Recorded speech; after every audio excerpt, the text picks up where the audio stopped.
Sawadee-ka. Hello and welcome to Daily Wisdom, Walking the Path with the Buddha.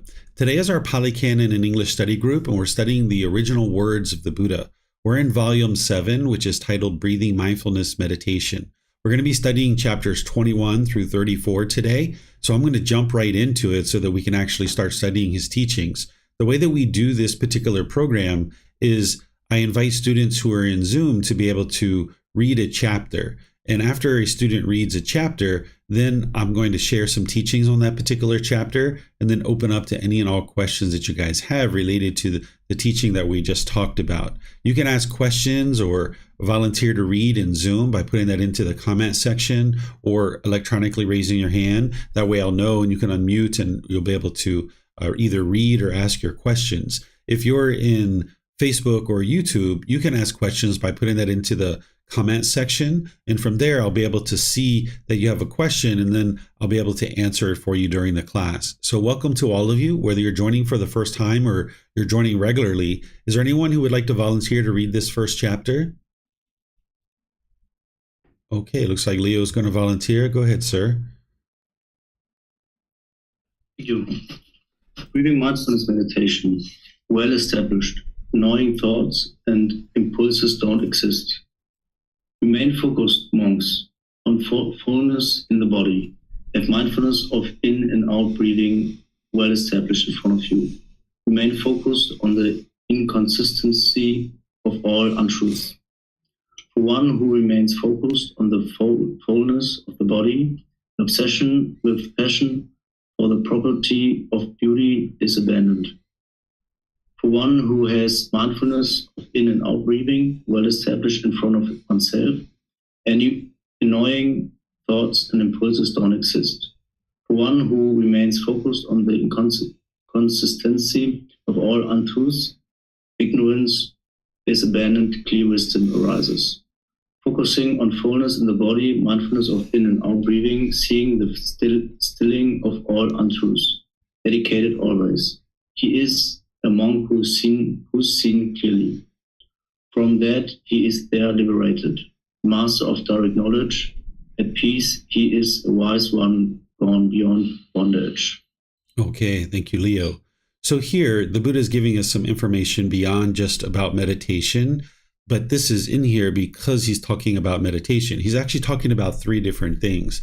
The first thing he's talking about is how to eliminate sensual desire for craving the sensual pleasures through, wanting beauty or having sexual contact. So there's a meditation to be able to help you to accomplish that, where you're working to eliminate sexual craving by being able to see the unattractiveness of the body. This is where you're able to see like the pus, the mucus, the feces, the urine, these kinds of things, because we oftentimes look at the body as being sexually attractive, but that's because we're seeing this outer layer. But what the core problem that the Buddha is helping you to be able to eliminate is that sensual desire, that longing, yearning, chasing after the objects of your affection. And one of the strongest cravings that we have is one of sexual craving. So that's why he's talking about this here.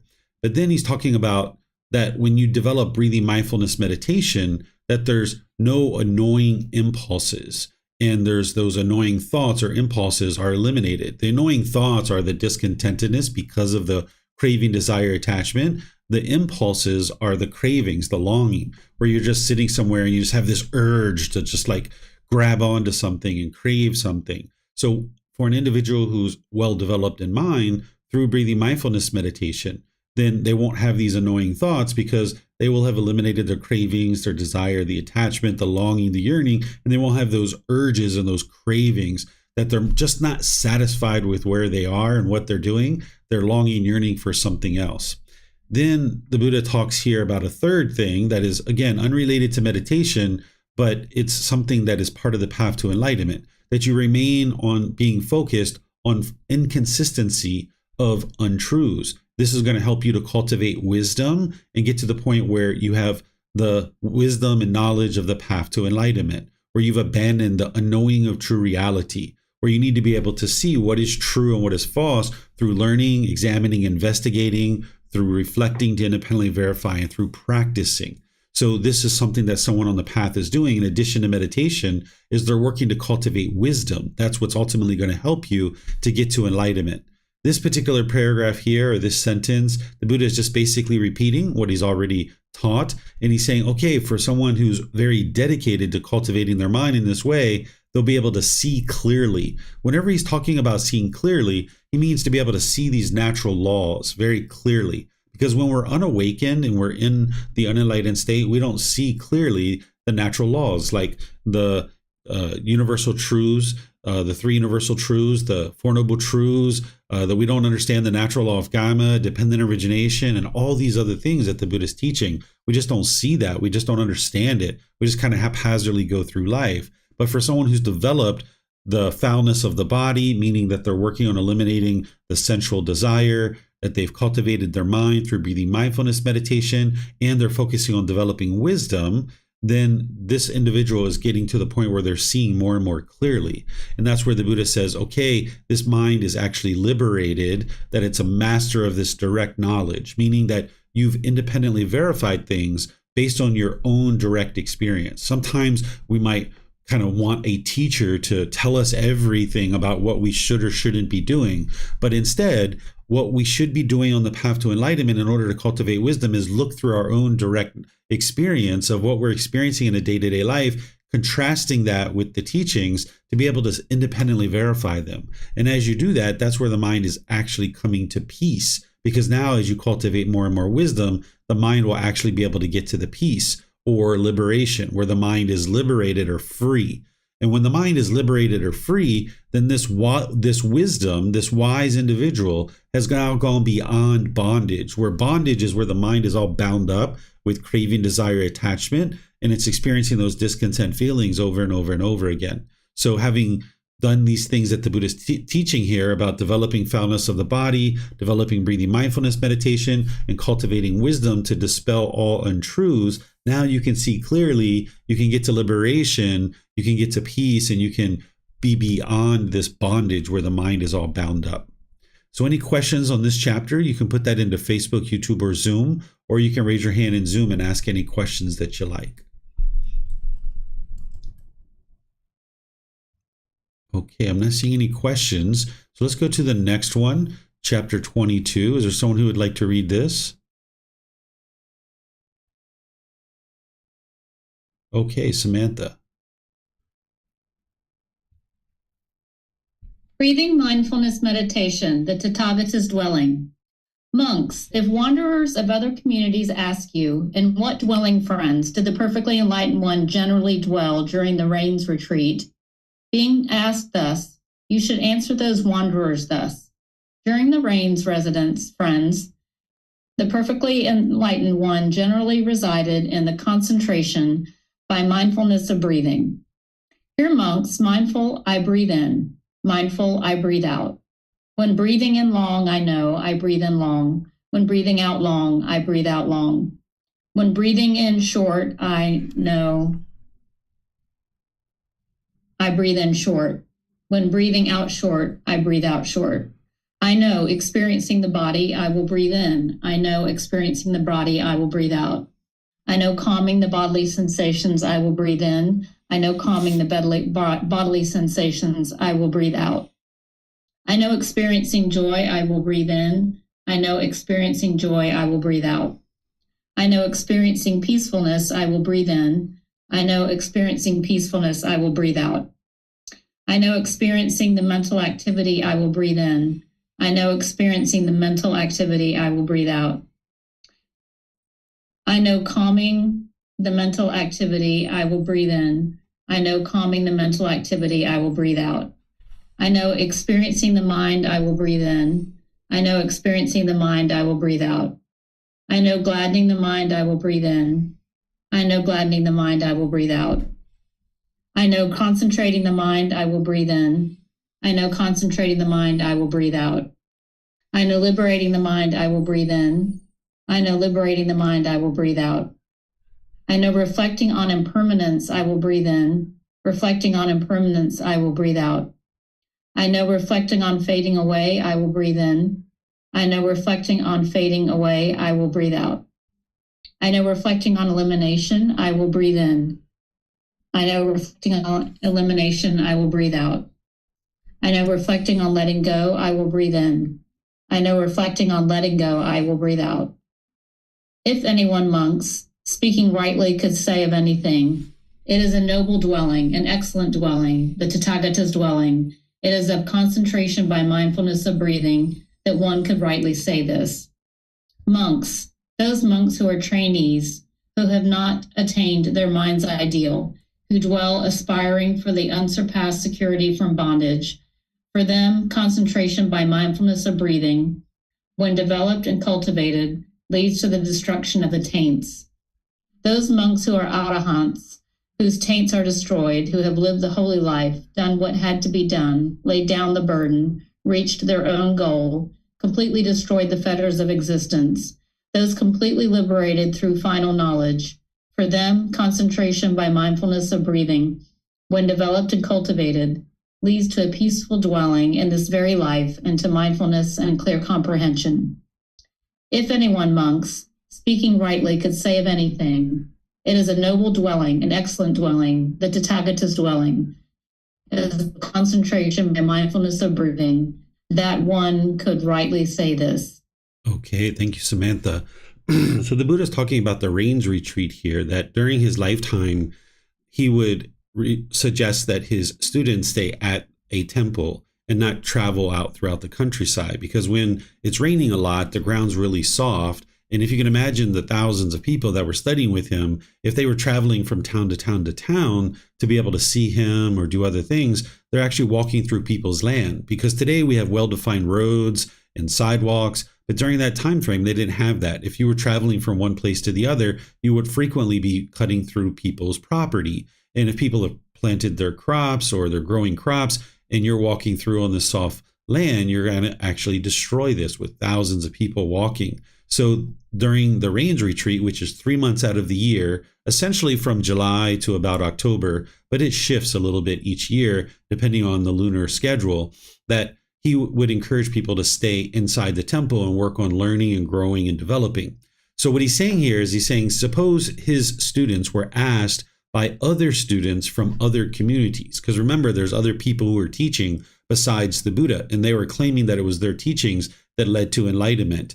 And he's saying, okay, if they ask you where I dwell, the Tathagata, meaning the perfectly enlightened one, where I dwell during the rains retreat, you can let them know it's in breathing mindfulness meditation. That's what I'm doing. I'm doing breathing mindfulness meditation during the rains retreat. And then he goes through and he describes, like he has in other chapters, about how to actually do breathing mindfulness meditation. Then he talks about how this is an excellent dwelling to basically reside in meditation and continuing to meditate throughout a consistent long-term period. But then he goes into this paragraph here. He says, monks, those monks who are trainees, meaning they're just starting out, right, within the first few months or the first few years, who have not attained their mind's ideal, meaning they haven't gotten to enlightenment yet, who dwell aspiring for the unsurpassed security of bondage. So they're aspiring for enlightenment. For them, concentration by mindfulness of breathing mindfulness meditation, when developed and cultivated, leads to the destruction of the taints. That's the 10 fetters, the pollutions. So it's breathing mindfulness meditation that leads to the elimination of the 10 fetters, which that is what produces enlightenment, eliminating the 10 fetters. Then he says, those monks who are arahants, right, the individuals who have actually gotten to enlightenment, whose taints are destroyed because they've eliminated their 10 fetters, so they are actually arahants and enlightened, who have lived the holy life, meaning they're living this ideal life as this enlightened being, done what had to be done. They did the work. They did that inner work, that challenging work to go inward and train your mind. Laid down the burden. The burden is craving, desire, attachment. When you're carrying around craving, desire, attachment, and you're chasing after things, you'll get happy when you get what you want, but you'll get sad or frustrated or agitated when you don't get what you want. And this is a real burden. This is why you might get home at the end of your day and you're like, this was the perfect day. Everything was wonderful. It was so great. That's because your cravings were getting fulfilled. But if you go through your day and your cravings aren't getting fulfilled, you'll get home and you'll say, this was a horrible day. It was so hectic. I'm so exhausted. That's because the mind is actually chasing and chasing and chasing and chasing. And now because it's chasing after things, the mind, when it doesn't get what it wants, it experiences that exhaustion. And that's a real burden to carry around on your shoulders. So that's what he's talking about when he says lay down the burden. Reach their own goal. So reach the goal of enlightenment. Completely destroyed the fetters. Completely destroying the fetters is those 10 fetters. Those completely liberated through final knowledge. When you understand the entire path to enlightenment, as an arahant, you've eliminated all the 10 fetters, you've acquired final knowledge. You fully understand with wisdom the exact path to enlightenment and how to actually get to enlightenment. So we call that final knowledge. For them, for the people who have gotten to enlightenment and they're experiencing all these benefits, concentration by mindfulness of breathing or breathing mindfulness meditation, when developed and cultivated, leads to a peaceful dwelling in this very life, to mindfulness and clear comprehension. So what he's saying is that if you're interested in getting to enlightenment, because these other beings that are enlightened are doing meditation, if you're interested in getting to enlightenment, you're going to need to do breathing mindfulness meditation. That's the goal, to be able to get the mind to enlightenment. And breathing mindfulness meditation is one of the tools and techniques that you need to be able to accomplish that. It's not the only thing, but it's one of the things. So then he kind of sums it up with saying, okay, anybody who is interested in this breathing mindfulness meditation, this is that excellent dwelling, right? So the Buddha is never guilting, shaming, or fearing you into doing anything. He's not trying to convince you of anything. He's just saying, hey, if you would like to get to enlightenment and you would like to experience this enlightened mental state, you're going to need to be able to do this breathing mindfulness meditation. That's what's actually going to lead to your enlightenment, the breathing mindfulness meditation. And he's saying, this is what I did in order to get to enlightenment. And now if you would like to accomplish that too, you're able to accomplish that through this meditation. So I'm going to pause here and see what questions you guys have about this chapter 22 from volume 7. If you would like to ask a question, you can put that into Facebook, YouTube, or Zoom, or you can raise your hand in Zoom and unmute, and then you can ask any and all questions that you like. Okay, it looks like Andy has a question. Go ahead, sir. Okay, that's what I thought. All right, so doesn't look like we have any other questions. So we're just going to go to chapter 23. Would somebody like to volunteer to read chapter 23?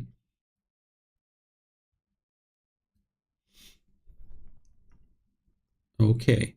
Looks like Vibhav. Go ahead, sir.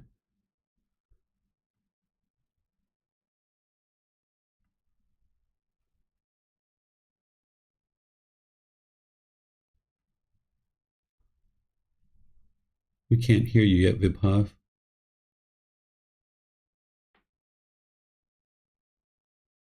You're unmuted. It's just that maybe your audio, your mic's not working.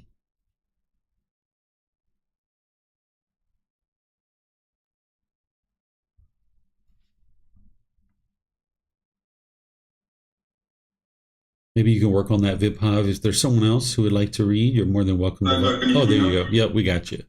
Go ahead, sir. Through breathing mindfulness meditation, no shaking or trembling occurs in the body, and no shaking or trembling occurs in the mind. At Savatthi, now on that occasion, the Venerable Mahakapina was sitting not far from the perfectly enlightened one, with his legs folded crosswise, holding his body straight, having set up mindfulness in front of him. The perfectly enlightened one saw him sitting nearby, with his legs folded crosswise, his body straight, having set up mindfulness in front of him. Having seen him, he addressed the monks thus, "Monks, do you see any shaking or trembling in this monk's body?" "Venerable sir, whenever we see that Venerable one, whether he is sitting in the midst of the community or sitting alone in private, we never see any shaking or trembling in that Venerable one's body." Monks, that monk gains at will, without trouble or difficulty, that concentration through the development and cultivation of which no shaking or trembling occurs in the body, and no shaking or trembling occurs in the mind. And what concentration is it through the development and cultivation of which no shaking or trembling occurs in the body, and no shaking or trembling occurs in the mind? It is, monks, when concentration by mindfulness of breathing mindfulness meditation, has been developed and cultivated, that no shaking or trembling occurs in the body, and no shaking or trembling occurs in the mind. And how, monks, is concentration by mindfulness of breathing developed and cultivated so that no shaking or trembling occurs in the body, and no shaking or trembling occurs in the mind. Here, a monk having gone to the forest, to the foot of a tree, or to an empty hut, sits down, having folded his legs crosswise, straightened his body, and set up mindfulness in front of him. Just mindfully breathes in, mindfully breathes out. He trains thus, experiencing the whole body. Repeat as at chapter 1. He trains thus, reflecting on letting go, I will breathe in. He trains thus, reflecting on letting go, I will breathe out. It is, monks, when concentration by mindfulness of breathing has been developed and cultivated in this way, that no shaking or trembling occurs in the body, and no shaking or trembling occurs in the mind. Thank you. Okay, thank you, sir. So if you guys have ever been sitting somewhere where you're just like kind of like bobbing your knee or like tapping your finger or, things like this, where there's like this repetitive movements in the body, this is from what's going on in the mind. The mind, if it's shaken up or it's got lots of overactivity, there's going to be this shaking in the body or trembling in the body. But when you train the mind and your mind's nice and calm and steady and still, then you'll notice the same thing about the body as well. So what the Buddha is saying is this breathing mindfulness meditation is what leads to that. Because by you training your mind and getting rid of that overactivity, that restlessness in the mind, you'll get rid of the restlessness in the body. So this is how you actually do it, is through breathing mindfulness meditation. Yet again, another benefit of breathing mindfulness meditation. So let me know if you guys have any questions here on this particular chapter. You can put that into Facebook, YouTube, or Zoom. Okay, I'm not seeing any questions, so we're going to keep on going. This is chapter 24. Looks like Keely would like to read. Go ahead, ma'am. Okay, thank you. The final in-breaths and out-breaths are known. Rahula developed meditation on mindfulness of breathing, breathing mindfulness meditation. When mindfulness of breathing mindfulness meditation is developed and cultivated, it is of great fruit and great benefit. And how is mindfulness of breathing mindfulness meditation developed and cultivated, so that it is of great fruit and great benefit? Here, Rahula, a monk, gone to the forest or to the foot of a tree or to an empty hut, sits down, having folded his legs crosswise, set his body erect, and established mindfulness in front of him. Ever mindful he breathes in, mindful he breathes out. Breathing in long, he knows I breathe in long. Or breathing out long, he knows I breathe out long. Breathing in short, he knows I breathe in short. Or breathing out short, he knows I breathe out short.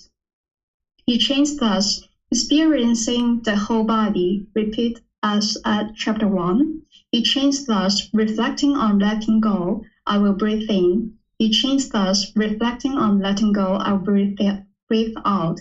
Rahula, that is how mindfulness of breathing mindfulness meditation is developed and cultivated, so that it is of great fruit and great benefit.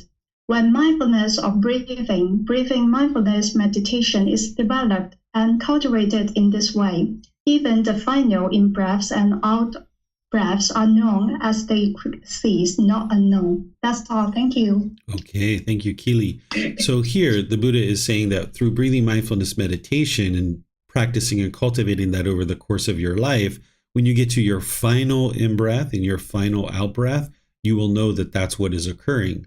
If you've ever been around somebody who does breathing mindfulness meditation and is training their mind and they've actually died, because here in Thailand, we're typically with our relatives when they die, you can be aware and you can see that they know when they're actually breathing in and out for their last out breath. They will typically take one last big breath, like, and then that's when they die. And they know that that's what's occurred, that they are getting ready to take their very last in-breath and their very last out-breath before death is occurring. And this can be helpful because you can maintain your calmness and your stillness. If you've already gotten to enlightenment, you'll be calm and still within the mind prior to death and up all the way up until death.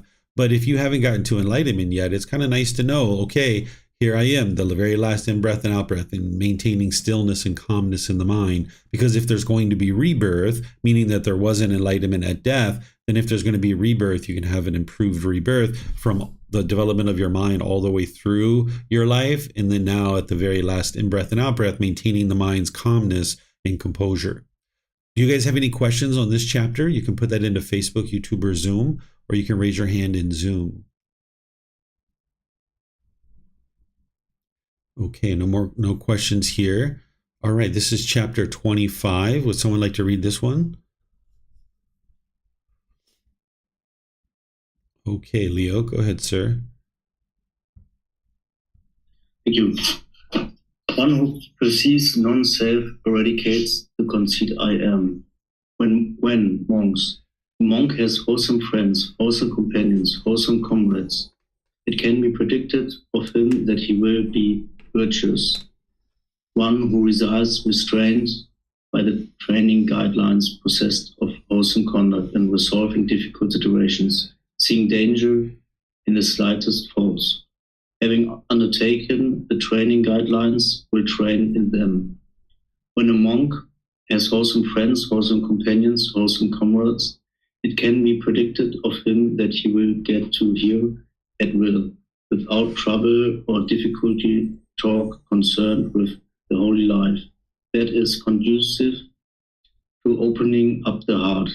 That is talk on elimination of desires, on contentment, on solitude, on not getting bound up, on arousing energy, on virtuous behavior, on concentration, on wisdom, on liberation, on the wisdom and vision of liberation.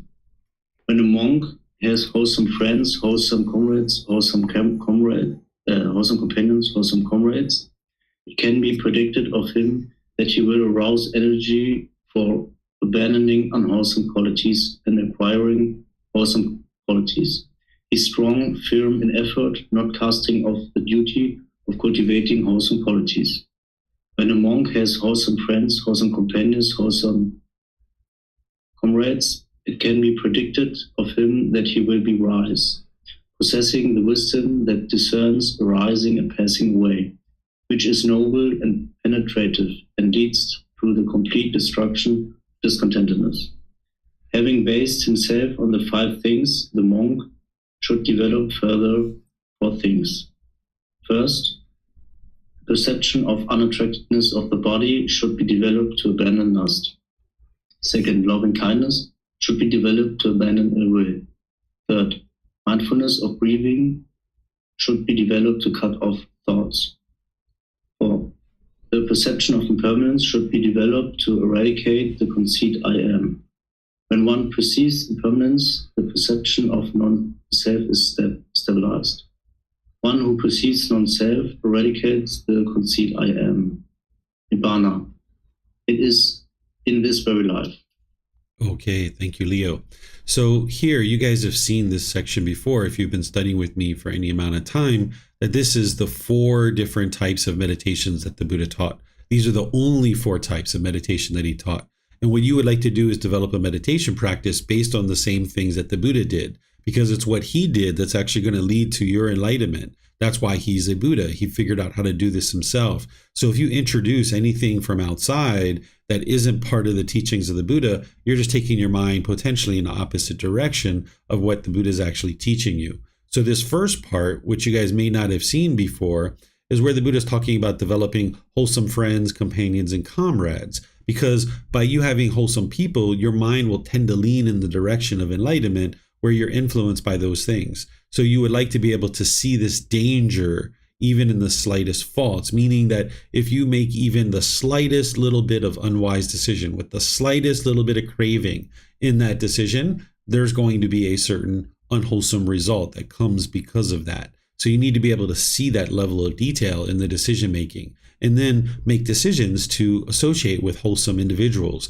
that are into wholesome things without being judgmental, but just making wise decisions about how people function, that you would like to ensure that you're surrounding yourself with individuals who are into wholesome things so that your mind can be practicing this wholesome moral conduct. And then the Buddha is basically talking about that here and things that you guys have seen before in different ways. And then ultimately getting to the 4 types of meditations that he taught. The first one is to eliminate sexual cravings. And some people would need this meditation, some people won't, because depending on the level of your sexual cravings that you have in the mind, you may need this meditation. In order to get to enlightenment, each individual would need to eliminate sexual contact, but when or how or if you decide to do that is totally your choice. But if you need help with that, to either knock down your sexual craving or get rid of it 100%, there's a meditation to help you with that. The loving kindness meditation is there to help you eliminate anger, hatred, ill will, and all those lesser versions like frustration, agitation, annoyance, irritation, all those different things, even negative self-talk within one's own mind. It will help you to be more loving and kind to all beings, including this being who you are. Here, the Buddha is saying that mindfulness of breathing or breathing mindfulness meditation is helping you to develop the ability to cut off your thoughts. And this is really helpful for you. He's not teaching you to eliminate your thoughts, but to be able to cut them off so you can have discipline and control of the mind so that in day-to-day life, when you notice an unwholesome thought coming up, you can cut that off and let it go. You want to punch your boss in the face? Cut that off and let it go. It's going to cause you harm, right? Because if you cause harm to your boss, this is going to cause harm to you. If you have this overwhelming urge to go out and have sexual contact with lots of different people, you can cut that off. If you notice this anger or frustration arising, you can cut that off. If you notice conceit or harshness or bitterness or resentment arising, you can cut that off. If you've been training in meditation and developing that quality, now in your day-to-day life, you'll be able to cut that off and let it go. And then there's a meditation to help you realize non-self. This is a specialized meditation that not everyone's going to need in order to cultivate the mind and realize non-self, but it's there for people who need it. Everybody's going to need to realize non-self, even just to get to the first stage of enlightenment, but not everybody needs this meditation to actually accomplish that. But there's a meditation that is available for you to be able to help you with this. So these are the 4 meditations. The first 2 that you would like to focus on is this breathing mindfulness meditation and the loving kindness meditation. Everybody's going to need those because it addresses craving and anger. And then you're working to cultivate the mind with wisdom. So it eliminates craving, anger, and then ultimately you're cultivating wisdom through your day-to-day life. Those are the 3 poisons or 3 unwholesome roots. And these other 2 are used in specialized situations if you need those. And I've got all of these documented in volume 1, chapter 11. So you can always reference that. You can always learn in the classes where I teach these, or you can reach out through personal contact through classes, through posting in our Facebook group, through sending private messages or scheduling personal guidance, and I'll help you with any of these that you might need. But be sure to look at the resources first so that you can cultivate the mind with what's already been shared, so that then when we're talking, you're that much further ahead. So does anybody have any questions on this particular chapter here? You can put that into Facebook, YouTube, or Zoom. Looks like Leo has a question. Go ahead, sir. Yeah. I'm not sure. I don't know if I remember you said every little craving is leading to an unwholesome outcome. Was it that what you said, or could potentially? Any decision that you make, even if it has the slightest little bit of craving in it, it's going to produce an unwholesome result for you. Okay. Yeah, I would like to understand this more, because I think in some situations where I have craving, desire, attachments, but I can hold myself back. I don't put hostility out or whatever, right? Where isn't it sometimes that I can avoid this unwholesome karma or whatever comes to me?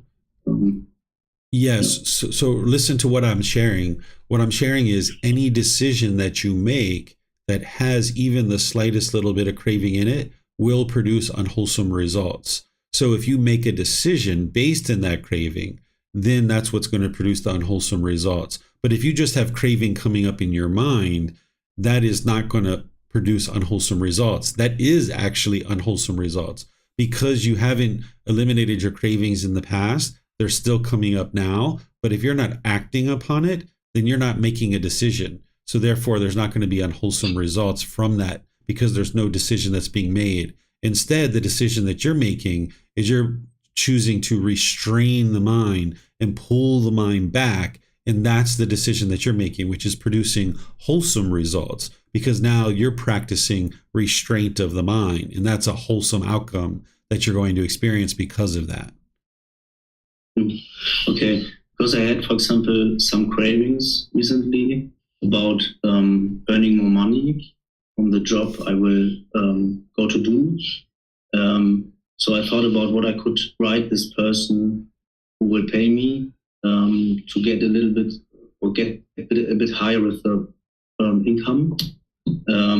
So I had these strong cravings, maybe some other cravings involved. And so, but then I decided to write him, and we talked about it on the phone, and we came to a better income for me. So we could talk about it. And he made me a better, he offered me a better possibility to make a better income. So we agreed about this, and he said it's fine. It's good that you have to talk with me about it, and so on. So I cannot see the unwholesomeness here in this situation. Okay, so it's and I did it out of craving, right? Yeah. So there might have been a craving that came up that you wanted more money, right? But then when you contacted him, you didn't act upon the craving. You spoke with right speech, it sounds like, that you had right intention, right speech, and right action. So you weren't acting upon it through your actions and the decisions that you were making. Just choosing to ask for more money, there doesn't have to be a craving involved in that. If you have a craving for more money and now you're bitter and harsh and hostile with the boss, you're going to experience unwholesome results. But having a craving for more money, knocking that down, waiting a couple of days, talking to your boss in a way that is polite, kind, friendly, or respectful, you're not operating through craving at that point because you're practicing right intention, right speech, and right action. So there hasn't been any decision based in craving that is going to now produce unwholesome results. Even though initially the reason why you were interested to ask for more money was a craving, you didn't act upon it. The way that you were making decisions was not based in craving because you were practicing right intention, right speech, and right action.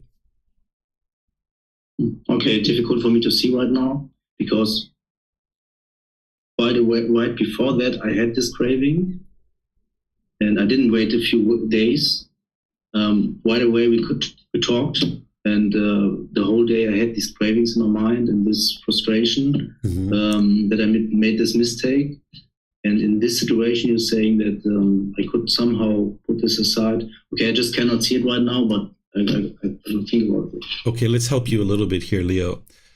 Did you practice right intention and right speech and right action?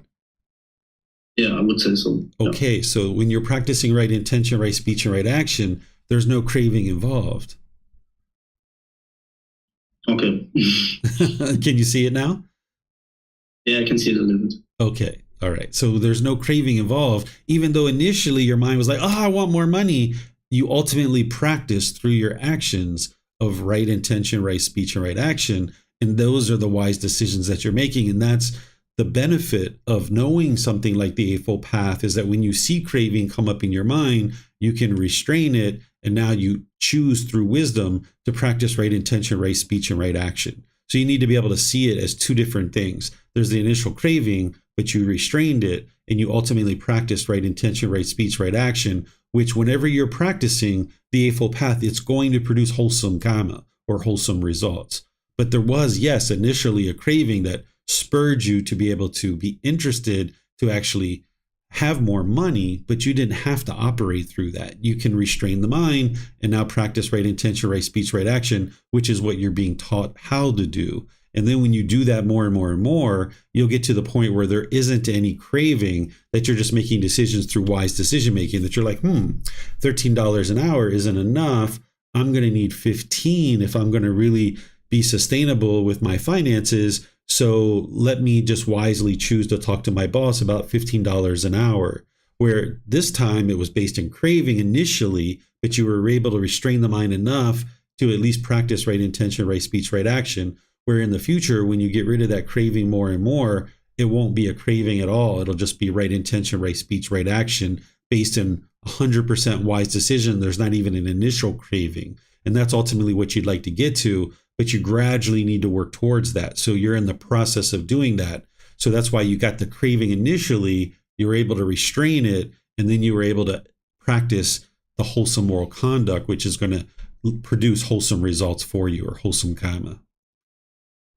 Okay. All right. I can imagine if he would say, oh, no, Leo, you don't get more, and no, and he would be hostile and harsh.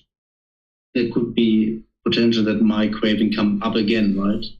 Yes. Because, yeah. Yes. And if you were, right now, you just had this situation, right? So you don't know what the ultimate outcome of this is.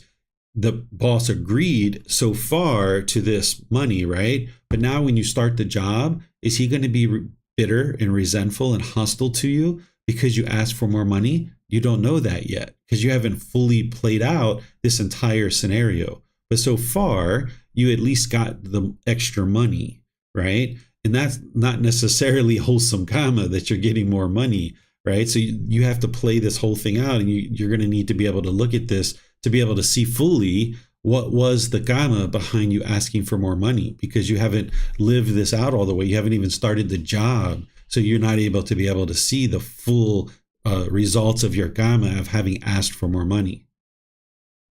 Okay. Thank you. You're welcome. Janae is asking a question. She says, how is it that when you are meditating, you are fully practicing the Eightfold Path? So in the situation when you're actually meditating, you're practicing right view because you understand that it's your own mind that's causing these discontent feelings. So you need to practice right view.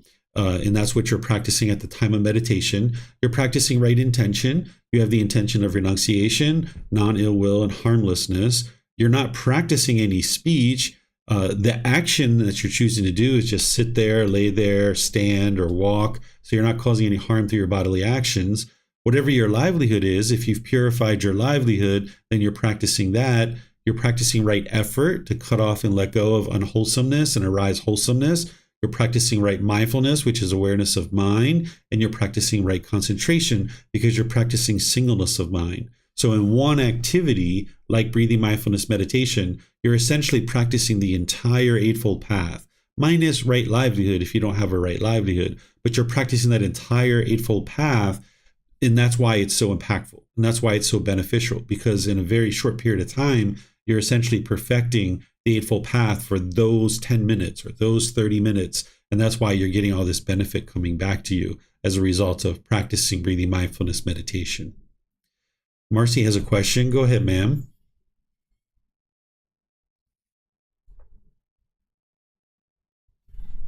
We don't have your mic on yet. There you go. Okay, sorry about that. Yeah, I apologize. My kitty hit a button and the screen went black. So Teacher David, I had spoken to you about a situation with my current employer and having to change the method of how I was reimbursed. And in doing so, I saw that there was craving in the mind to reduce the amount of extra burden that this employer may acquire by having to change the way I'm reimbursed. So the other day I was at our house and I was sitting down and we were doing the whole thing, and I had, elaborately spent some time researching companies. I thought I found the perfect company. I had spoken with multiple people. I pretty much had all my notes, everything aligned up. Well, when we sat down to actually do the actual enrollment, we came to a section where it was asking for particular information. And I had been under the impression this wasn't something that we needed due to the way the payroll was going to be done.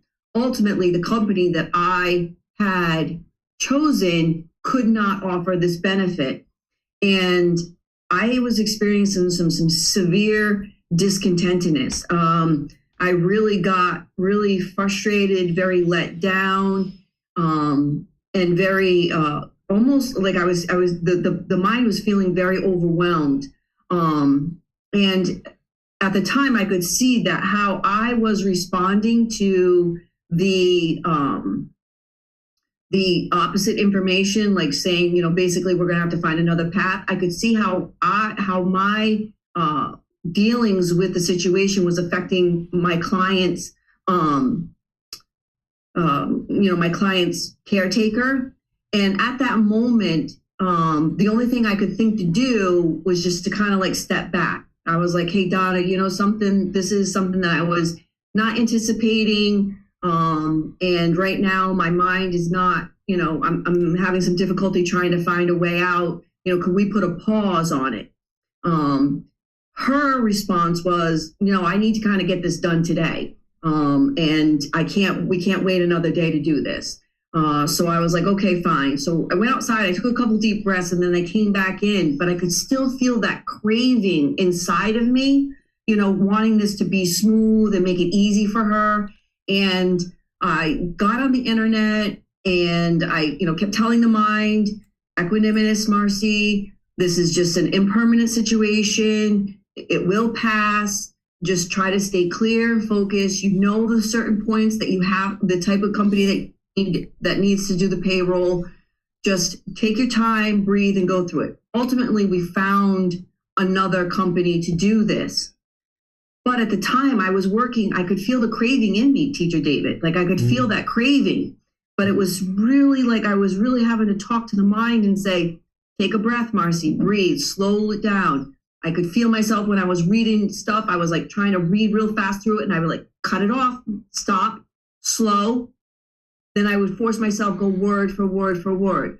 Ultimately, it took me about 15, 25 minutes to actually come to a conclusion and offer her another company to do. But I don't know, Teacher David, I feel like I was functioning through craving through that. And I'm having a hard time understanding and seeing if maybe I did. Was I practicing? Was I applying right effort through that craving? Yeah. So what I would have done if I was you is you knew what was wise, which was step away from the situation, let the mind clear, wait a couple of days, and come back and start looking at this again. That is the wise decision to make. Whenever you're seeing craving coming up and you're trying to do something, it's better to step away from it and let the craving get eliminated out of your mind and cut it off and let it go. But when she said that, hey, I'd like to get it done today, this could potentially be from a craving on her side. You don't know. But because you're living in a place where there's lots of craving, more likely than not, there was probably a craving behind her wanting to get this done. So rather than just give in to that, what I would have said, knowing that it's wise to step away and that this is a very impactful decision that you would like to get right, I would have asked her, why is it that you need to get it done today? Like very sincerely, very lovingly, why is it that you need to get it done today? And listen to what she has to say. And more likely than not, what you're going to find is that you could potentially propose to her. You say, okay, I understand you would like to get it done today because you would like to have a decision today. But then that's where you can come in and say, really my goal here is to give you the very best solution. And I don't feel that I can do that right now. And it's better if I step away from this situation. Let me take some time to look at it at home. And when I come back and we're back together in a day or two or three or whatever it is, that then I can offer you a solution. So just because somebody says that I want to get it done today doesn't mean that the conversation needs to end. It means that you're not interested in forcing it. You're not interested in pushing this person, but you can ask them questions. Why do you need to get it done today? Maybe she says, oh, well, I only have this much money, and if I do it tomorrow, I'm going to have to spend an extra $5. And you're like, you know what? I'll give you that $5. No big deal. How about if I give you that $5 and we do this tomorrow? So whatever her hang up is that she wants to do it today, you might actually be able to address it and get her to be able to see that it's better to postpone it.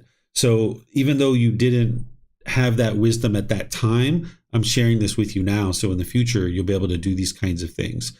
So yes, you were applying right effort where you were trying to cut off and let go in the moment, but the craving was just so strong, it was hard for you to be able to do that. And that's why your initial decision of being interested to step away was a wise one, but then you potentially gave in to this other person's craving and expectation, where you might have been able to kind of maneuver around that. And that's where you'll be able to look at those things more calmly in the future and use a little bit more skillfulness, a little bit more wisdom, because if you know what's wise, the last thing you're interested in doing is making an unwise decision based on someone else's craving. Thank you, Teacher David. Mm-hmm. That makes sense. I could see that the mind, at that point had a lot of craving, and I didn't have the skill to clearly able to ask her that question to kind of like slow it down enough. But going forward, I will try to be more aware and practice that. Yeah, these are things that the mind usually has craving about. When it comes to money, when it comes to life partners, when it comes to children, these are things when it comes to your work. These are things that the mind tends to have really strong craving about, like your parents, things like this. So when you're making decisions about these kinds of things, you would like to really take your time and be observant if there's any craving there, because you might need to step away in some of these situations and give the mind time to calm down. There were times where when me and my wife were trying to work through these teachings, that we would have some certain problem and we would step away for what I thought was going to be an hour or two, but it ended up being several days or maybe even a week or two that I felt like I had fully gotten rid of this particular attachment and I was ready to have this conversation. So you're going to need to have that discipline and that control. And then when other people are having craving, you need to be aware of that and don't allow their craving to become your craving, because you could work yourself into a situation where your craving to please your client is overpowering you, and now you're giving in to their craving, and now you end up making an unwise decision. Yeah, almost like a snowball effect, bouncing off of each other, just escalating it. Yeah, that's exactly what took place. All right. Thank you so much, Teacher David. I appreciate it. Yeah, and at the height of this, the next thing you know, you're out of a job, right? So so that's what you're not interested in getting to. All right, let me see if we have any other questions. I don't see anything anywhere else. So let's go to the next one. Is there someone who would like to read this? This should be chapter 26. And let me see. It looks like Keely and Marcy both have their hand up. So the first part of this section, we haven't read yet, but the other part we just read. So go ahead, Keely, if you'd like to read that. And then Marcy will come to you next. Okay, thank you. Things that lead to the liberation of mind. Mahaya, when liberation of mind has not developed, 5 things lead to its development. What 5? 1. Here, Mahaya, a monk has wholesome friends, wholesome companies, wholesome comrades. When liberation of mind has not developed, this is the first thing that leads to its development. 2. Again, a monk is virtuous, practicing moral conduct. He resides restrained by the training guidelines, possessed of wholesome conduct and determination, seeing danger in slightest force. Having undertaken the training guidelines, he trains in them. When liberation of mind has not developed, this is the second thing that leads to its development. 3. Again, a monk gets to hear at will, without trouble or difficulty, talk concerned with the holy life that is conducive to opening up the heart. That is, talk on elimination of desires, on contentment, on solitude, on getting by with others, on arousing energy, virtuous behavior, on concentration, on wisdom, on liberation, on the wisdom and vision of liberation.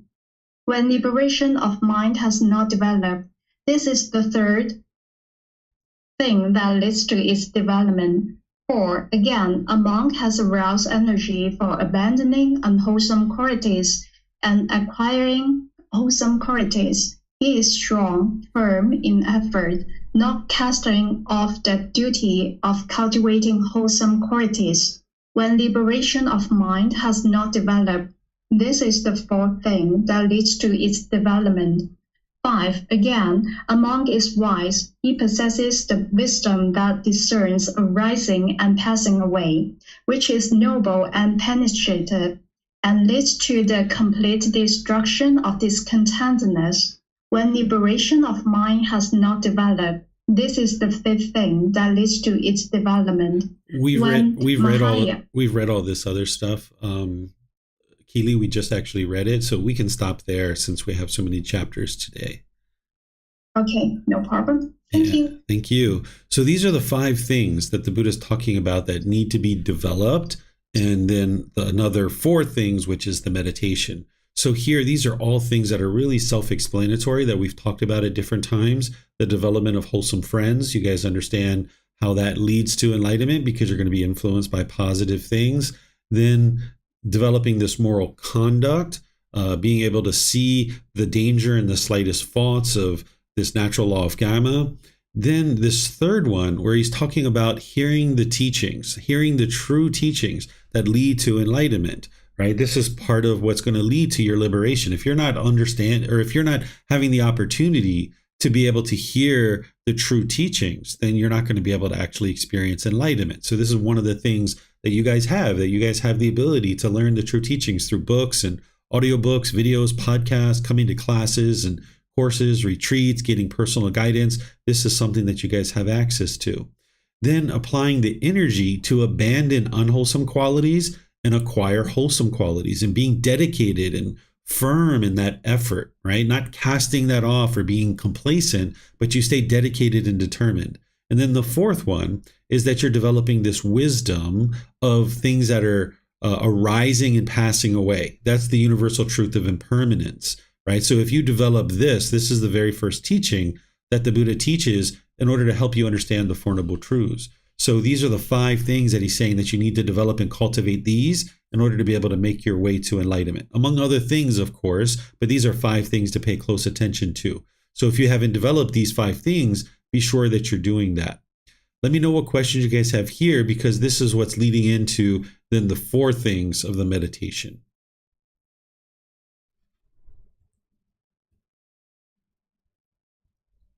Okay, I'm not seeing any questions. So now we'll go to chapter 27. Is there someone who would like to read this one? I think this is actually quite long. Let me see something here. Just because of our time today, I think what I'm going to do, that's right, Marcy, I think was supposed to be reading this one. Marcy, we can read all the way up to this part where we go into the meditation, because we've read the meditation part before. If you'd like to read that, go ahead, ma'am. 10 perceptions of curing of an affliction. If Ananda, you visit a monk, Brahmaanda, and speak to him about 10 perceptions, it is possible that on hearing about them, his sickness will immediately subside. What are the 10? The perception of impermanence, the perception of non-self, the perception of unattractiveness of the body, the perception of danger, the perception of abandoning, the perception of freedom from strong feelings, the perception of elimination, the perception of non-delight in the entire world, the perception of impermanence in all conditioned mental objects, and mindfulness of breathing mindfulness meditation. And what Ananda is the perception of impermanence. Here, having gone to the forest, to the foot of the tree, or to an empty hut, a monk reflects thus: form is impermanent, feeling is impermanent, perception is impermanent, volitional formations are impermanent, consciousness is impermanent. Thus, he residing, reflecting on impermanence in these 5 aggregates subject to clinging. This is called the perception of impermanence. And what Ananda is the perception of non-self. Here, having gone to the forest, to the foot of a tree, or an empty hut, a monk reflects the eye is non-self, forms are non-self, the ear is non-self, sound is non-self, the noise is non-self. Right on cue. I apologize. Sounds are non-self. Yeah, right. The noise is non-self, odor is non-self, the tongue is non-self, flavors are non-self, the body is non-self, physical objects are non-self, the mind is non-self, mental objects are non-self. Thus, he resides, reflecting on non-self as these 6 internal and external sense bases. This is called the perception of non-self. And what Ananda is the perception of unattractiveness of the body. Here, a monk reviews this very body upward from the soles of the feet and downward from the tips of the hairs, enclosed in skin, as of many kinds of impurities. These are in this body: hair of the head, hair of the body, nails, teeth, skin, flesh, sinews, bones, bone marrow, kidneys, heart, liver, pleural, spleen, lung, intestines, mesentery, stomach, excrements, bile, phlegm, pus, blood, sweat, fat, tears, grease, saliva, mucus, fluid of joints, urine. Thus resides, reflecting on attractiveness in this body. This is called perception of unattractiveness of the body. And what, Ananda, is the perception of danger? Here, having gone to the forest, to the foot of the tree, or to an empty hut, a monk reflects thus: this body is the source of much pain and danger, for all the sorts of afflictions arise in this body. That is, eyes disease, disease of the inner ear, nose disease, tongue disease, body disease, head disease, disease of external ear, mouth disease, tooth disease, cough, asthma, katahara, pyrex, fever, stomach ache, fainting, dysentery, grips, chlora, lipsui, boils, eczema, tuberculosis, epilepsy, ringworm, itch, scab, chickenpox, scabies, hemorrhage, diabetes, hemorrhoids, cancer, fistula, illness originating from the bile, phlegm, wind, or the combination.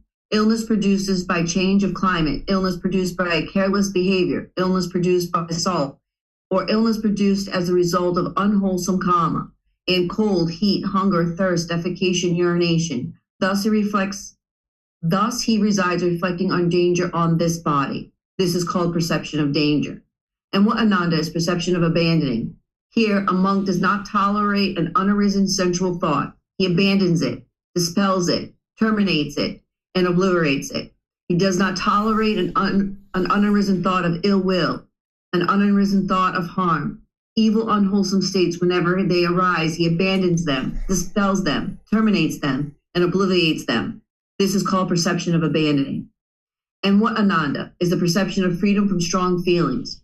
Here, having gone to the forest, to the foot of the tree, or to an empty hut, a monk reflects thus: this is peaceful, this is superb. That is, the sealing of mind activities, the letting go of all greed, the destruction of craving, freedom from strong feelings, nibbana. This is called the perception of freedom from strong feelings. And what, Ananda, is the perception of elimination? Here, having gone to the forest, to the foot of the tree, or to an empty hut, a monk reflects thus: this is peaceful, this is superb. That is, the stilling of the mind's activities, the letting go of all greed, the destruction of craving, elimination, nibbana. This is called perception of elimination. And what, Ananda, is the perception of non-excitement in the entire world? Here, a monk refrains from any engagement and clinging, mental standpoints, adherence, and underlying tendencies in regard to the world, abandoning them without clinging to them. This is called the perception of non-excitement in the entire world. And what, Ananda, is the perception of impermanence in all conditioned mental objects? Here, a monk is repelled, unenthusiastic, and disinterested by all conditioned mental objects. This is called perception of impermanence in all conditioned mental objects. And what, Ananda, is mindfulness of breathing? Here, a monk, having gone to the forest, to the foot of the tree, or to an empty hut, sits down, having folded his legs crosswise, straightened his body, and established mindfulness in front of him. Just mindful he breathes in, mindful he breathes out. Okay. Want me to stop there, Teacher David? Yeah, that's where he goes into all the meditation. Oh, okay. And then he just kind of finishes it up down here. Okay, so thank you, Marcy. So here, the Buddha is going through these 10 things that need to be developed. And here it's being talked about as curing this affliction or this illness. But these are also the same things that lead to enlightenment as well.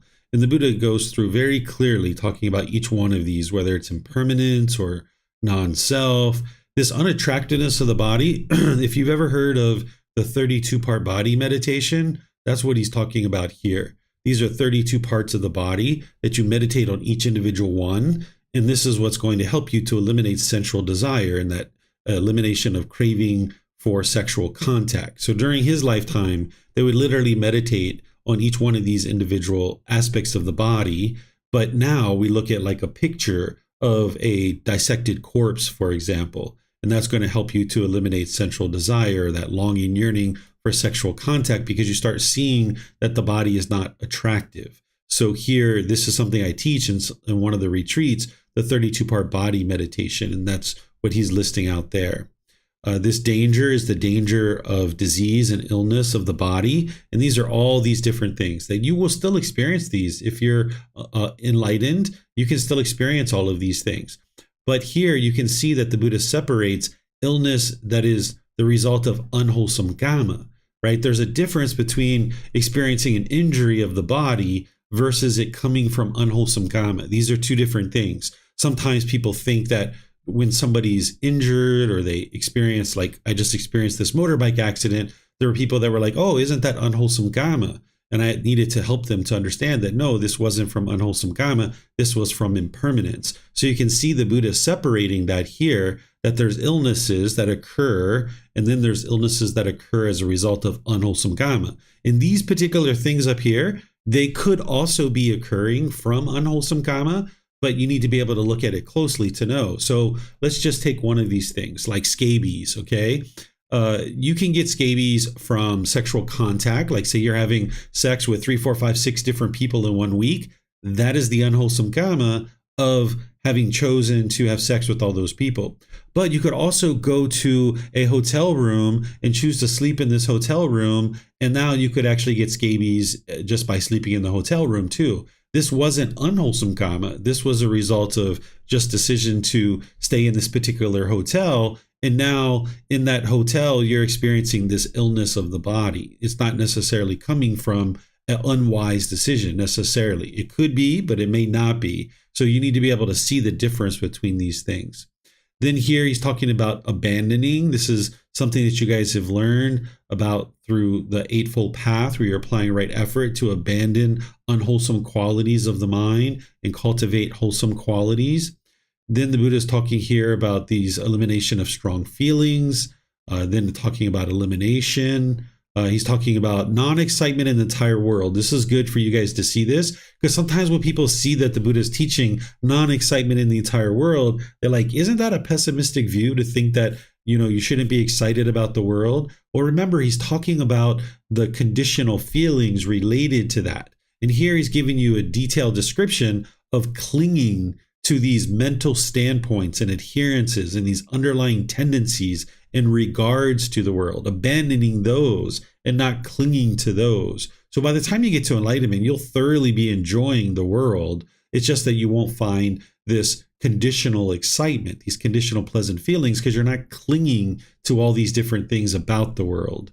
Then this 9th one, he's talking about the perception of impermanence related to all conditioned mental objects. So here he's talking about being unenthusiastic and disinterested by conditional mental objects. The mental objects are those 10 fetters. Those are the conditional mental objects, that you're unenthusiastic about conceit and arrogance, where before we might have puffed up and pushed out our chest and boasted about how great we are, and we found that to be very wonderful perhaps at some point in our life. But eventually you get to the point where you're just unenthusiastic about that, and you're just not interested in puffing up like that, because you know what that's going to incur, that there's going to be unwholesome results because of it. So you'll get to the point where you would like to not have this enthusiasm around these mental objects that you're learning about, even though in the past you might have, but now you get to the point where you're disinterested in them. Or even like sensual desire, where we might have chased after sensual desire in the past. We were craving and longing and yearning, where now we become disinterested in this as a conditional mental object. And then the Buddha is talking here about meditation and developing that, which is the whole reason why this discourse is actually in this book, because it's all about meditation. So I'm going to see what questions you guys have here on any of this chapter. Remember, you can put that into Facebook, YouTube, or Zoom, or you can raise your hand in Zoom and ask any questions that you like. So Vibhav, you have a question? Go ahead, sir. Thank you, Teacher David. I had a question on the first paragraph, actually. It says that, this is the first one, the first top in the top. Oh, okay. I'm wondering how hearing about these 10 perceptions that the monk would possibly have the sickness subside. I would need to know what the sickness is in order to be able to understand that. Here, there isn't any details about what the actual sickness is, but sometimes sicknesses could be they might be thinking of it as mental or physical, or there could be some craving, desire, attachment that's in the mind that the mind's holding on to. So it really just depends on, what the sickness actually is. I wouldn't be able to speak on that because I don't have the details here. But learning any of these kinds of things is going to actually be able to help you in your day-to-day life, be able to get to enlightenment. Sometimes what the Buddha is talking about when he's talking about sickness is he's talking about the unenlightened mind and this sickness of being attached and having central desire. So he could be talking about that as well. Let me take a look down here towards the bottom and see what he says down here. See, immediately recovery. No, this is an actual sickness potentially. Let's see. 10 perception, sickness immediately subside. Yeah, I'm not sure. I would need to know what the sickness actually is. I believe there's another discourse about Anathapindika when I think Sariputta had gone to see him when he was sick, and he talked about the same things. Not exactly this, but there was another discourse. Yeah. And also he was having some pain, and after Sariputta talked to him about either the Four Noble Truths or Eightfold Path, that his sickness went away. So I think this seems to be a little bit similar to that in terms of somebody being sick and hearing the Eightfold Path or the Four Noble Truths, or this perception that their sickness disappears, pain disappears. Yeah, if you could think back to times where you've been sick and you're kind of like moaning and groaning in the bed and you really want to go outside and you can't go outside. If you would have learned things like impermanence, like, hey, the sickness is impermanent, you're going to get over it, it's okay. Right? These kinds of things that the Buddha's talking about here, this can actually help you to overcome a particular sickness. But it's not like you hear these teachings and you're instantly going to get well. It's not anything mystical or magical like that, but it does help you, because one of the things that encourages sickness along in the body is the stress and anxiety that's going on in the mind, which is caused by craving, desire, attachment. So that if you can give the mind a reprieve of craving, desire, attachment, and you can reduce some of that stress or anxiety in the mind, you can see some improvement to the condition of the body and the sickness in the body. So that's another thing that the Buddha could be referring to here as well, that learning these things is going to help you overcome the mental affliction, which is then ultimately going to help you with the bodily affliction too, because the things that are going on in the body is coming from the mind. So if you can clear up the mind, it's going to help to clear up the body. Thank you. Yep. Okay, Marcy, you have a question? Yes, Teacher David. So the Buddha speaks about like physical pain is a two-arrow. Am I correct? So there's the initial injury and then the mental affliction that follows it. So I, about 2 weeks ago, I slipped on some ice and I fell directly on my knee. And it was very, very painful. But I laid there and I was like, okay, let's see. Can I feel my leg? Can I feel my hip? Okay, fine. And I kind of just said to myself, all right, this is an impermanent. It's uncomfortable right now, but it's impermanent. And I immediately, I was able to get up. I iced it. I did what I needed to do. In the past, when I would sustain injuries, I would have massive bruising. I hit my arm one time, huge knot bruise. But I noticed with this injury this time, the bruising was very minimal, and the swelling was very minimal. There was discomfort there, but I didn't allow that second arrow to come in. By stopping that second arrow, that mental anguish, is it correct to say that I kind of help the healing of the body with less damage by stopping that second arrow from coming in, that by eliminating that mental anguish and just accepting it for an impermanent situation, tending to it and not paying it any additional mind? Something like that would have to be researched and studied by doctors and researchers. I couldn't say that to be the case. I've had, 2 or 3 times where I've experienced these kinds of things related or since I've trained my mind. And, I can see how there's not any mental anguish there, but whether there would have been more or less physical issues because of having the mind trained, I wouldn't be able to say. And if I did, it would just be anecdotal based on my own personal experiences where, scientists and researchers could study this. Like if we had 500 enlightened beings and they were all injured, and then we had 500 unenlightened beings and they were injured in exactly the same way, and we compared that, there could potentially be over multiple studies this kind of thing could be figured out, but I don't have any kind of insight into that right now. Yeah. Okay. Thank you, Teacher David. Yeah, you're welcome. It's an interesting thought, though. So if there's any if there's any scientists or doctors out there, this would be a great study. Right, for sure, because I was really shocked in how well it healed very quickly. I mean, it was a very significant fall. I was like, wow. Yeah. But yeah. Okay. All right. Well, I'm not seeing any other questions, so I'm going to go on to this next chapter here. Let's see. Does someone like to read this next one? This is chapter 28.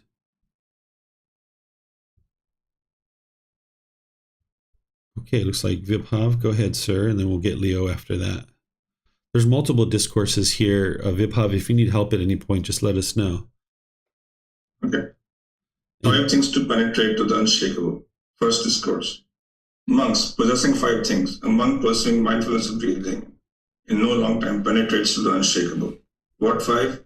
Here, a monk has few undertakings, few tasks, is easy to support, and is easily connected and with the necessities of life. He eats little and is intent on moderation regarding food. He is rarely drowsy and has intent on alertness. He has learned much, remembers that he has what he has learned, and commits what he has learned. Those teachings are good in the beginning, good in the middle, and good in the end, with the right meaning and phrasing, with which proclaim perfectly complete and pure spiritual life. Such teachings as these he has learned much of, retained in mind, recited verbally, mentally investigated, and penetrated well by view. He reviews the extent to which his mind is liberated. Possessing these 5 things, a monk pursuing mindfulness of breathing in no long time penetrates to the unshakable. Okay, now this next one is very similar, so we can just read the parts that are different. Let's see. I think it's this. Which one is different? I think it's this one right here. No, that one's the same. Yeah. Which one is He gets to hear it well, without trouble or difficulty, talk concerned with the holy life that is conducive to opening up the heart.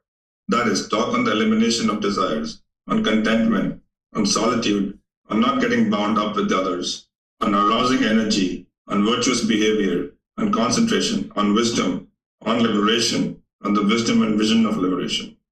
Okay, and then the same thing here. There's only one, I think, that's different, which is this one right here. He is a forest dweller who resorts to remote lodgings. Okay, thank you, Vibhav. So here, this is where the Buddha's teachings, you can see that you can't look at them in isolation. You've got to look at them in totality, right? Because here at this particular first discourse, he says, hey, possessing these 5 things, a monk pursuing breathing mindfulness meditation is no long time will penetrate to the unshakable. Meaning that if you possess these 5 things, you'll get to enlightenment soon. And then he says, here's the 5 things. That the monk has very few undertakings, right? Very few tasks. You're not like loading yourself up with 20 things on your to-do list in a day-to-day life. And you're not just running around from thing to thing to thing to thing to thing, but you're just handling one thing at a time. Each day you might have 2 or 3 or 4 things, who knows, that you're looking to get done. That you eat in moderation, right? Because you're not indulging in sensual pleasures. That you're rarely drowsy and you're intent on alertness, because as your mind's getting rid of craving, desire, attachment, you're going to notice that you don't have that exhaustion and that tiredness anymore. You'll get sleepy from time to time, but you don't have this exhaustion and tiredness. That you learn much, that you remember what you've learned, and you cultivate this wisdom through investigating the teachings and penetrating them. And then you review to the extent in which your mind is liberated. This is like looking at your own mind and being able to see when you're discontent and knowing like, there's still a craving, desire, attachment there. And let me work on that. Whereas if you avoid that and you don't look at that, then you're not going to get an opportunity to eliminate that. As you're getting closer and closer to enlightenment, remember there's still conceits in the mind. And the mind can experience some discontentedness and be like, nah, that wasn't discontentedness. That's not what that was. Meanwhile, you've been discontent there for a little bit and you're not really looking at it closely. So you need to review to the extent that your mind has been liberated or not so that you can address it, right? So now if you looked at this discourse in isolation, you think, okay, these are the only 5 things.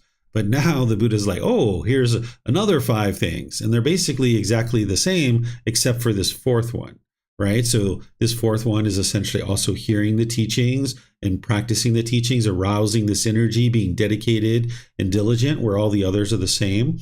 And then this third one is another 5 things, right? And if you saw any of these in isolation, you might think that these are the only 5. But in reality, you've got the first 5, and then you've got 2 more, which is essentially 7, right? So there's 7 things here that he's talking about. Here he's talking about a forest dweller who resorts to remote lodgings. What he's talking about here is during his lifetime, in order to train your mind to be comfortable with being alone, they would go into the forest, right? And they would spend an exorbitant amount of time in the forest. They would come out each day for food, but they would spend time alone. So this would train your mind to not be attached to being with other people. You can do this today by going on holiday by yourself, by going to dinner by yourself, taking yourself to the movies, going to the mall by yourself, going on trips by yourself. This is the way to train your mind to be comfortable with being alone, because sometimes you're just around people so much that you don't realize that your mind has become attached to being around people. So you would like to get to the point where you're comfortable with people, but you're comfortable alone too. You're not feeling lonely or bored, because if you don't enjoy spending time with yourself, who would ever enjoy spending time with you, right? So you're going to need to factor that into your training, that at different times you get comfortable with being alone, but then you don't crave that either. You're also comfortable with being with other people as well.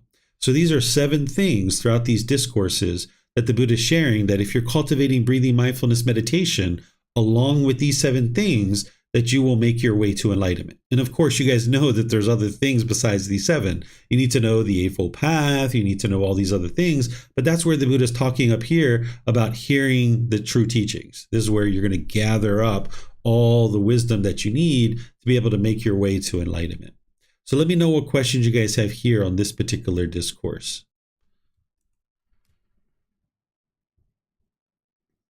Okay, I'm not seeing any questions. So let's go to chapter 29. Is there someone who would like to read this one? Okay, Mr. Leo. Thank you. The 5 hindrances that weaken wisdom. Amongst there are these 5 obstructions, hindrances, burdens of the mind, states that weaken wisdom. What 5? First, sensual desire is an obstruction, a hindrance, a burden of the mind, a state that weakens wisdom. Second, ill will is an obstruction, a hindrance, a burden of the mind, a state that weakens wisdom. Third, complacency is an obstruction, a hindrance, a burden of the mind, a state that weakens wisdom. 4, restlessness and worry is an obstruction, a hindrance, a burden of the mind, a state that weakens wisdom. 5, doubt is an obstruction, a hindrance, a burden of the mind, a state that weakens wisdom.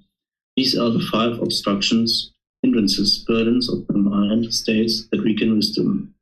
Monks, without having abandoned these 5 obstructions, hindrances, burdens of the mind, states that weaken wisdom, it is impossible that a monk with his ineffective and fragile wisdom might know his own wholesomeness, the wholesomeness of others, or the wholesomeness of both, or realize the superhuman distinction in wisdom and vision worthy of the noble ones. Suppose a river were flowing down from a mountain, traveling a long distance with a swift current carrying along much trash. Then, on both of its banks, a man would open irrigation channels. In such a case, the current in the middle of the river would be dispersed, spread out, and divided, so that the river would no longer travel a long distance with a swift current carrying along much trash. So too, without having abandoned these 5 obstructions, hindrances, burdens of the mind, states that weaken wisdom, it is impossible that a monk with his ineffective and fragile wisdom might know his own wholesomeness, the wholesomeness of others, or the wholesomeness of both, or might realize a superhuman distinction in which and vision worthy of the noble ones. The followings are the reverse aspects of monks who are void of hindrances. These are the monks who penetrate ignorance, unknowing of true reality, true wisdom. Just as a swift current of of a river with irrigation channels closed on both of its banks could travel a long distance.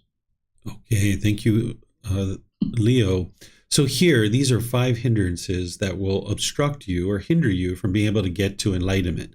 And I teach these in the group learning program, where there's central desire, that's the longing, yearning through the 6 sense bases, the ill will, which is the bitterness, the harshness, the hostility, the anger, the hatred, and all those lesser versions like frustration, agitation, and annoyance. And then there's complacency, which is like the dullness, the lethargic condition, the lack of motivation and encouragement, the lack of ambition, that someone's not actively studying the teachings. That's going to hinder you from getting to enlightenment, as are the other 2.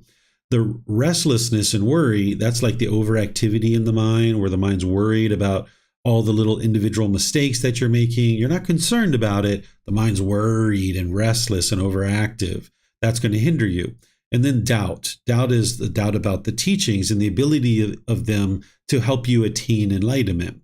So by having any of these 5, you're going to actually be hindered in getting to enlightenment. This doubt is not only doubt about the teachings, but doubt about the Buddha, the teachings, the community, your teacher, or your own ability to actually get to enlightenment. So if you have any of these 5 hindrances, they will obstruct you from getting to enlightenment. And then the Buddha gives you an analogy here about a river flowing, how it kind of spreads out the strength and the power by opening up this channel, right? Where now the current isn't so strong. And it's the same thing that if you have any of these 5 hindrances, your wisdom isn't real strong because your mind's going to be shaken up. And if you've experienced any of these, which on your way to enlightenment, you will, right? Everybody in the unenlightened state has these first 2. Oftentimes we experience complacency as well. We experience restlessness and worry, and we experience doubt on the path. So as you've experienced any of these, you might notice how, it weakens your wisdom. And as you're starting to get rid of these things, your wisdom becomes stronger and stronger. So you would like to know the antidotes and the solutions to these. And I share this in a class that I teach at the very end of the group learning program. So you can go see that if you'd like. It's on our YouTube channel, on Facebook, on our podcast, where I've taught many times the 5 hindrances and what the solutions are to be able to eliminate them from the mind. So let me know if you have any questions here about the 5 hindrances.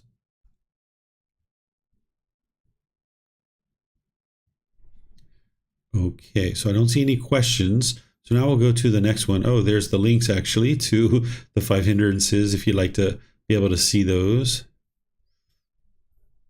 Okay, would someone like to read this one? Let me see. I think this is essentially very similar. No. Okay, would somebody like to read this one? Okay, looks like Marcy. Go ahead, ma'am. Thank you, Teacher David. These 5 hindrances are called obstacles, hindrances, coverings up, developings. Vasa Safa. It is just as if this river, Akavati, were full of water so that a crow could drink out of it. And a man should come along wishing to cross over, to get to the other side, to get across, and were to lie down on this bank, covering his head with a shawl. What do you think, V? Would that man be able to get to the other side? No, Master Teacher Gotama. In this way, V, in the noble discipline, these 5 hindrances are called obstacles, hindrances, coverings up, developings, which the hindrances of sensual desire, of ill will, of complacency, of restlessness and worry, and of doubt. And these 5 are called obstacles, hindrances, cover-ups, developings. And these Brahmins learned in the 3 Veridays are caught up, confined in, obstructed, entangled in these 5 hindrances. But that such Brahmin learned in the 3 Veridays, who persistently neglects what a Brahmin should do, and persistently do what a Brahmin should not do, and who are caught up, confined, obstructed, entangled in these 5 hindrances, should attain after death, at the breakup of the body, to union with Brahma, God, that is just not possible. Okay, thank you, Marcy.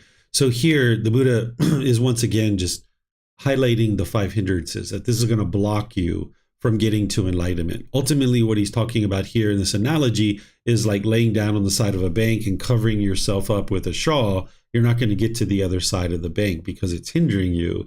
You're blocked. You're not actually making real effort to get rid of that and move across the river. You're just staying there being hindered. So you're going to need to get rid of these 5 hindrances if these exist in the mind. But then ultimately he's talking here about these Brahmin because they're studying what's called the Vedas. These are like the original text of the Brahmin tradition that's teaching them about what they should or shouldn't be doing as a Brahmin. And their ultimate goal as a Brahmin is to have this union with God. And what the Buddha is saying, well, if you have these 5 hindrances, when you die, you're not going to be able to have this union with God, because part of who he was teaching was the Brahmin. Even though they were doing rites, rituals, ceremonies, and worship, and they weren't really dedicated students the way his ordained practitioners were, they were still learning some things from him. So he would occasionally be teaching to the Brahmin things like this.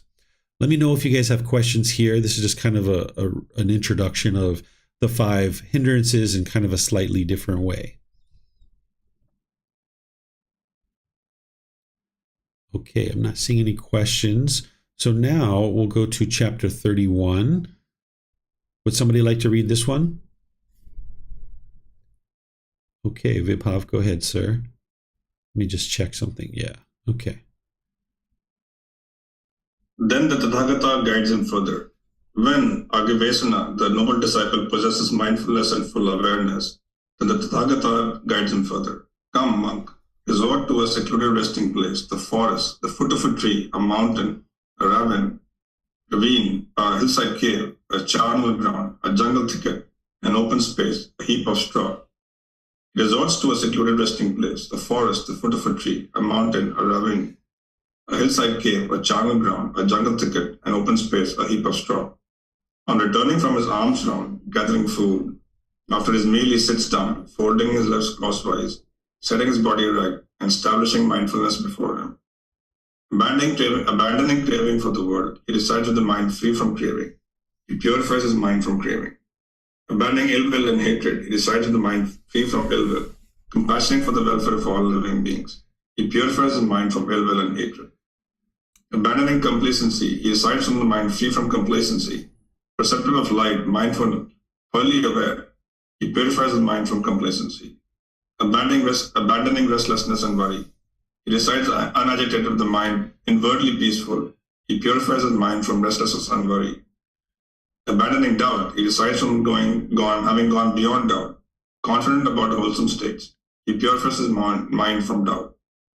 Having thus abandoned these 5 hindrances, imperfections of the mind that weaken wisdom, he resides reflecting on the body as a body, dedicated, fully aware and mindful, having put away craving and grief for the world. He resides reflecting on feeling as feelings, mind as mind, mental objects as mental objects, dedicated, fully aware and mindful, having put away craving and grief for the world. Then the Tathagata guides him further. Come, monk, recite reflecting on the body as body, but do not think thoughts connected with the body. Recite reflecting on feeling as feeling, but do not think thoughts connected with the feelings. Recite reflecting on mind as mind, but do not think thoughts connected with the mind.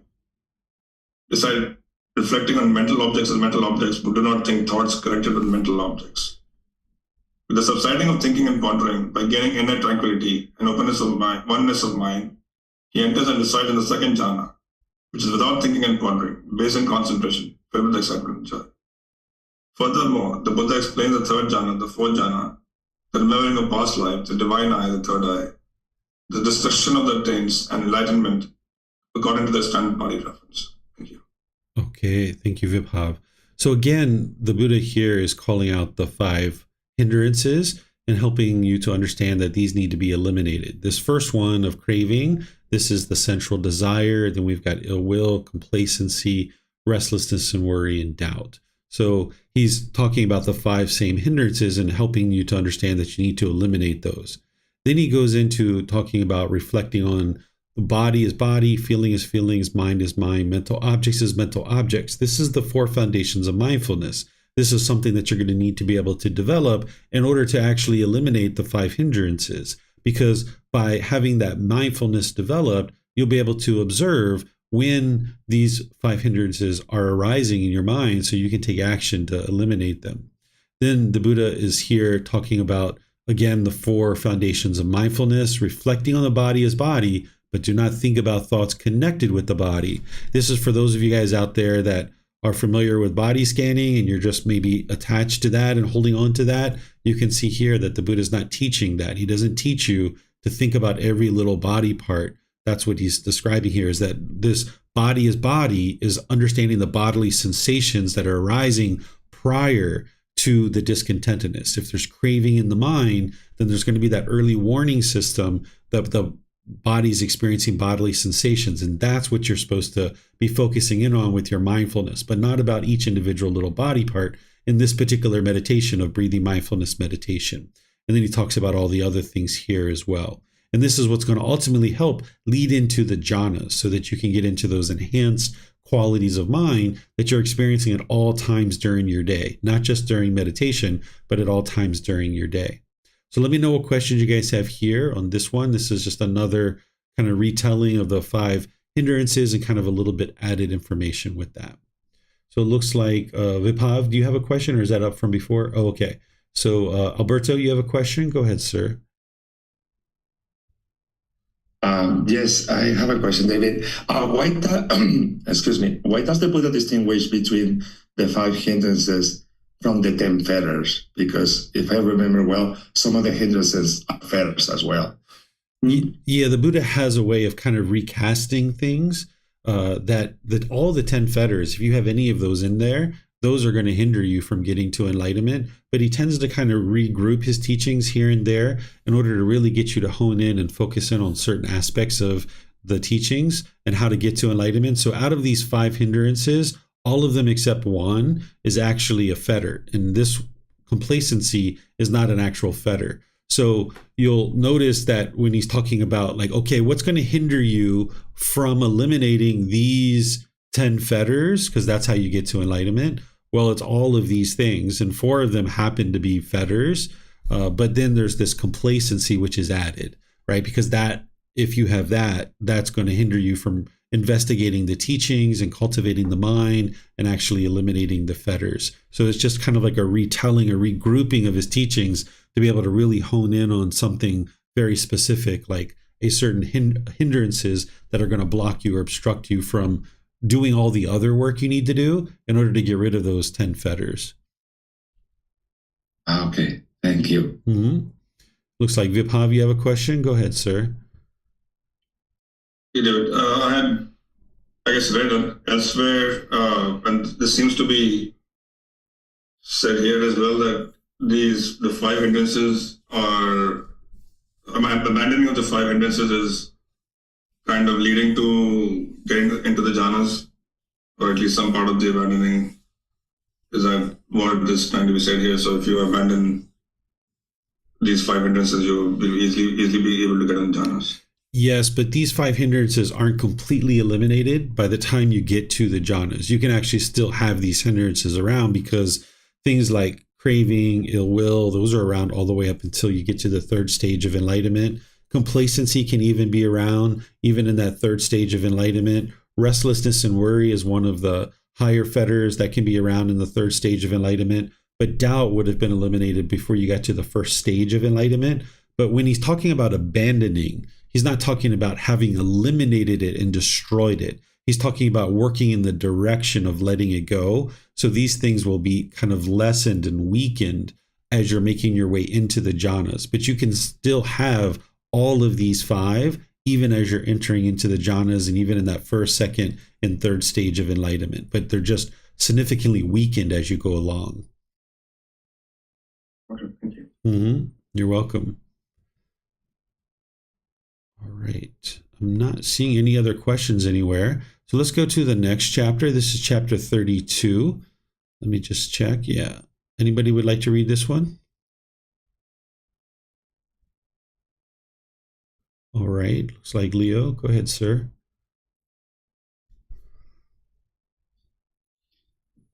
endure long after Tathagata has attained final Nibbana. Master Gotama, what is the cause and reason why the true teachings do not endure long after Tathagata has attained final Nibbana? And what is the cause and reason why the true teachings endure long after Tathagata has attained final Nibbana? It is Brahman, because the four foundations of mindfulness are not developed and cultivated, that the true teachings do not endure long after a Tathagata has attained final Nibbana. And it is because the four foundations of mindfulness are developed and cultivated that the true teachings endure long after a Tathagata has attained final Nibbana. What for? Here, Brahman, a monk, resides reflecting on the body as body, dedicated, clearly comprehending, mindful, having removed craving and displeasure in regard to the world. He resides reflecting on feeling as feelings, dedicated, clearly comprehending, mindful, having removed craving and displeasure in regard to the world. He resides reflecting on mind as mind, dedicated, clearly comprehending, mindful, having removed craving and displeasure in regard to the world. He resides reflecting on mental objects as mental objects, dedicated, clearly comprehending, mindful, having removed craving and displeasure in regard to the world. It is because these four foundations of mindfulness are not developed and cultivated that the true teachings do not endure long after a Tathagata has attained final Nibbana. And it is because the four foundations of mindfulness are developed and cultivated that the true teachings endure long after a Tathagata has attained final Nibbana. Okay, thank you, Leo. So this chapter is in here because we're talking about breathing mindfulness meditation in this book, and the four foundations of mindfulness are cultivated through breathing mindfulness meditation.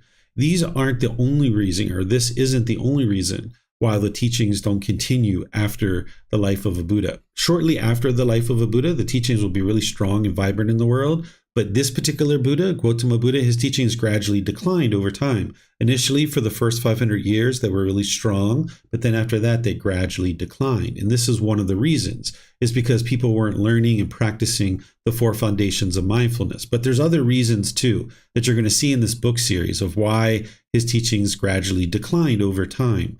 The reason why the four foundations of mindfulness, not teaching those, would lead to the decline of the teachings of the Buddha is because this is the real catalyst that's going to help you to get to enlightenment. I've talked about this before in other classes. I've talked about how there isn't any secrets about the path to enlightenment. But if there's one thing that you really need to clue into, is you need to understand that those pleasant feelings, those conditional pleasant feelings, are just as much a part of the problem as the painful ones. And you need to be aware of those bodily sensations that are alerting you that discontentedness is about to arise. Because if you keep allowing the mind to form a conditioned feeling and it gets to that second foundation of mindfulness, okay, that might be where you're at in your practice right now. But if you keep allowing your mind to stay wired that way, where it keeps experiencing conditioned feelings, you'll never actually transform your mind. You've got to understand these bodily sensations. That's the early warning system that you're cutting off and letting go at the bodily sensations. And that's the real catalyst or the catapult that's going to help you to actually get to enlightenment. All these other things are highly important for you to learn and develop, like all the meditations and the Eightfold Path and right speech and all these other things. You wouldn't be able to get to enlightenment without those things either. But it's this understanding of the four foundations of mindfulness and practicing it that's going to allow you that when you notice those bodily sensations and the mind's about to form a conditioned feeling, you say, nope, not going to let you do that, that you essentially rewire the mind, that it's unable to form a conditioned feeling. And when you stop that enough times, cutting that off and letting it go, eventually your mind's going to experience enlightenment. So once somebody has gotten to enlightenment, they're experiencing final knowledge. Their mind completely understands the path to enlightenment. So you wouldn't be able to get to final knowledge where individuals are actually enlightened without the four foundations of mindfulness. So that's the way that a teachings of the Buddha will stay in the world, is that if a Buddha is able to help countless people get to enlightenment, then that means the teachings are in your heart and in your mind. And now within your mind, having these teachings, that there's countless people enlightened, the teachings can be propagated from that point forward that they can continue to be strong and vibrant in the world. So this is the reason why the 4 foundations of mindfulness are a catalyst for your enlightenment. And then ultimately having lots of enlightened beings in the world, the teachings would be sustained because more and more people would understand what enlightenment is and actually be able to help others to get to enlightenment. But without these 4 foundations of mindfulness within your own practice, you wouldn't be able to get to enlightenment. And then also with less enlightened beings in the world, the teachings wouldn't sustain after the death of an actual Buddha. So let me know what questions you guys have here on this chapter.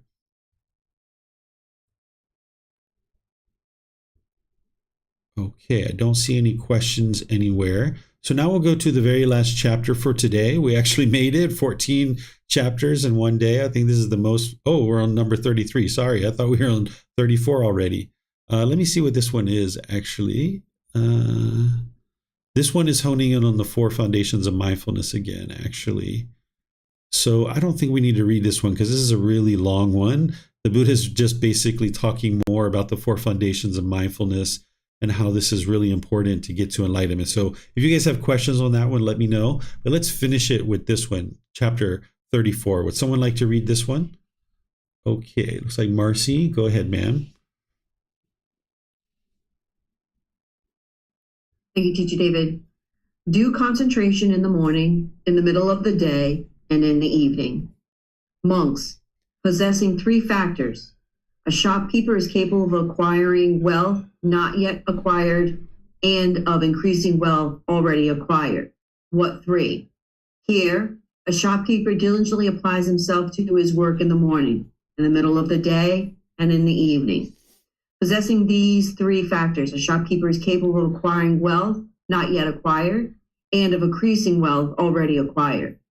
So too, possessing 3 factors, a monk is capable of achieving a wholesome state not yet attained and of increasing a wholesome state already attained. What 3? Here, a monk diligently applies himself to an object of concentration in the morning, in the middle of the day, and in the evening. Possessing these 3 factors, a monk is capable of achieving a wholesome state not yet attained and of increasing a wholesome state already attained. Okay, thank you, Marcy. So this is where the Buddha is talking about when to do meditation. That he did meditation in the morning, in the middle of the day, and evening, 3 times a day, right? And you might not be at that kind of schedule. You might be at 2 times. You can actually get to enlightenment by doing 2 meditations a day. But if you're doing 1 per day, you're not going to get to enlightenment with that. But when you get up to 2 per day, you'll see enlightenment. Ultimately, if you do 3 per day, that's where you'll see the best results. It really helps you a lot. But even getting 2 per day is going to make significant progress. And here the Buddha is helping you to be able to see this by talking about this shopkeeper. Because, when people are learning how to get to enlightenment, they might not be familiar with the teachings of how to get to enlightenment, but they understand maybe day-to-day activity as a business owner or a shopkeeper. In order to have your store really flourish, you would need to apply attention and diligence in the morning, in the middle of the day, in the evening. And now your shop, your business can really prosper. You can have all this extra wealth. Well, the same thing is true when it relates to developing the mind through breathing mindfulness meditation. That's what he's talking about this object of concentration in the morning, middle of the day, in the evening. And this is what's going to help you to develop the wholesome states and to increase the wholesome states that are already there. And you're working towards attaining more and more improvement to the condition of the mind.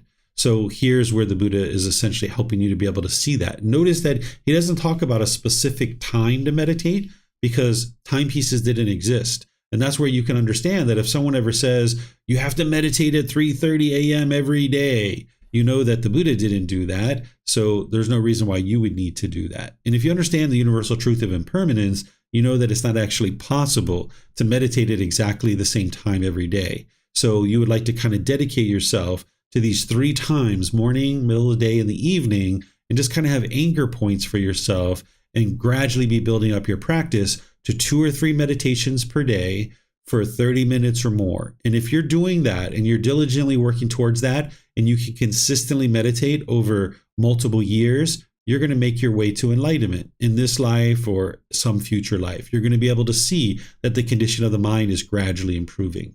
So let me know if you have any questions on this chapter or the previous chapter that we didn't read. You can put that into Facebook, YouTube, or in Zoom.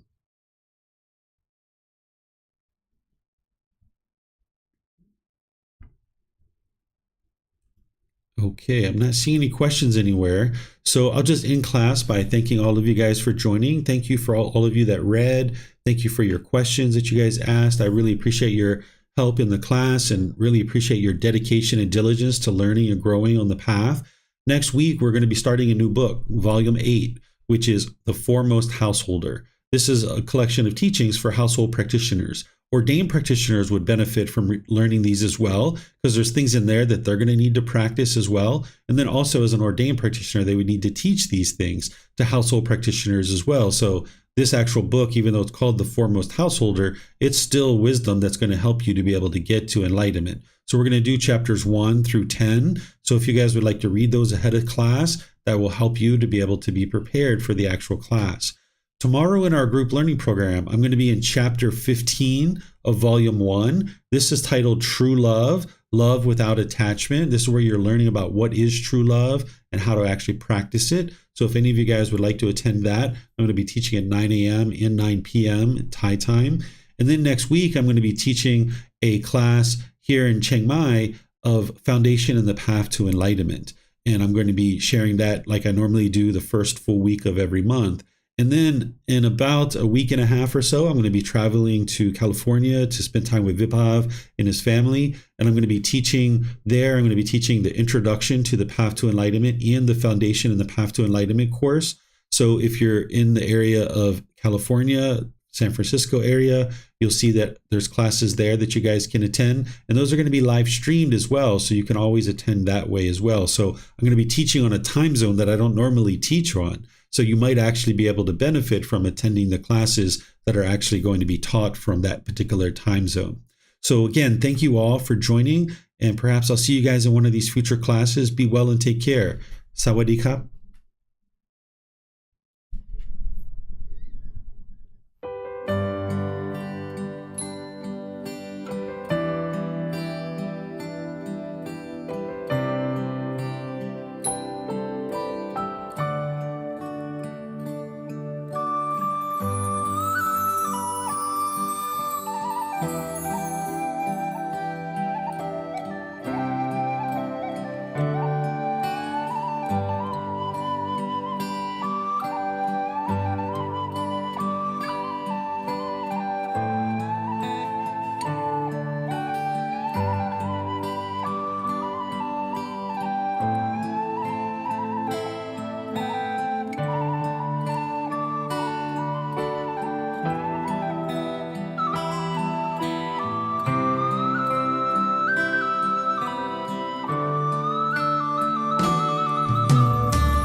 Thank you again for watching. Enjoy your meditation. Look forward to seeing you online and answering any questions that you might have. Thank you so much.